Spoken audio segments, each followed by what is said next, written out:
અખિલ મહારાષ્ટ્ર યુવક સંગઠનના નેજા હેઠળ આવેદનપત્ર આપ્યું. ભાયલીમાં પાર્કિંગના પ્રશ્ને હત્યાના આરોપીની કડકમાં કડક સજા કરો.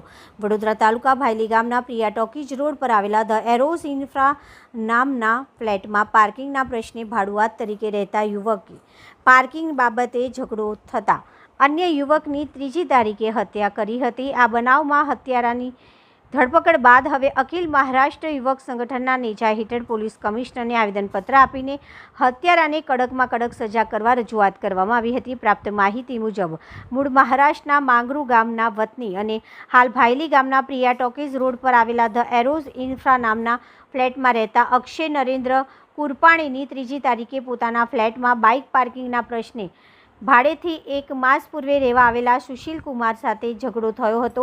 સુશીલે ઉશ્કેરાઈને અક્ષય પર ચપ્પુના ઘા કરી તેને પતાવી દીધો હતો. તાલુકા પોલીસે સુશીલની અટકાયત કરી હતી. પરિવારજનોએ સુશીલની ફાંસીની સજાની માંગ કરી હતી. તેની વચ્ચે આજે સવારે કોઠી કચેરી અખિલ મહારાષ્ટ્ર યુવક સંગઠનના કાર્યકરો વિજય જાદવની સાથે પહોંચ્યા હતા અને વડોદરા ગ્રામ્ય પોલીસ અધિક્ષક સ્વ અક્ષય નરેન્દ્ર કુરપાનના હત્યા અંગે પ્રોપરલી તપાસ કરી હત્યારાને કડકમાં કડક સજા કરવાની રજૂઆત કરવામાં આવી હતી. આજે કઈ જગ્યા પર આવ્યા છે?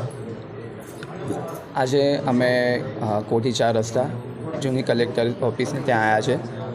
આઈપીએસને અમે ત્યાં આગળ મળવા માટે, કેમ કે અમારી એક માંગ છે કે મારા ભાઈને એને જે ચપ્પુ માર્યું છે એનો બદલા લેવા માટે, કેમ કે હમણાં અમારાથી એનાથી કંઈ થઈ નહીં શકતું, કેમ કે હવે પોલીસ સ્ટેશનમાં છે. એની પર કાર્યવાહી બી જે થવી જોઈએ એ પણ નથી થઈ રહી એની પર. તો અમારા ઘરને અમારા પરિવારની એક જ એની સહાયતા છે કે એને ફાંસીની સજા થાય. એના માટે અમે માંગ મૂકવા માટે આજે આવ્યા હતા અહીંયા ઓફિસ પર.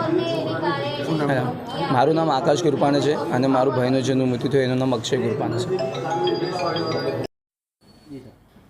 આશરે 3 દિવસ પહેલાં તાલુકા પોલીસ સ્ટેશન વિસ્તારમાં, ભાયલી વિસ્તારમાં અક્ષય કૃપાણી નામનો યુવાનનો હત્યા થઈ ગઈ હતી.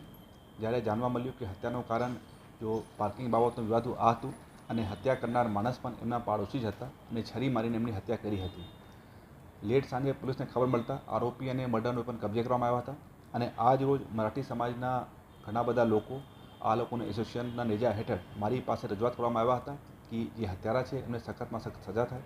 તો મેં પણ ડિપાર્ટમેન્ટ વતી આ લોકોને ખાતરી આપી છે કે વધુમાં વધુ અને મજબૂતમાં મજબૂત પુરાવા એકત્રિત અને ભેગા કરીને ખૂબ જ સત્વરે અને ખૂબ જ મજબૂત ચાર્જશીટ કરવામાં આવશે, જેથી કોઈપણ ગુનેગારને છટકી જવાનો 1% પણ ચાન્સ નહીં રહે.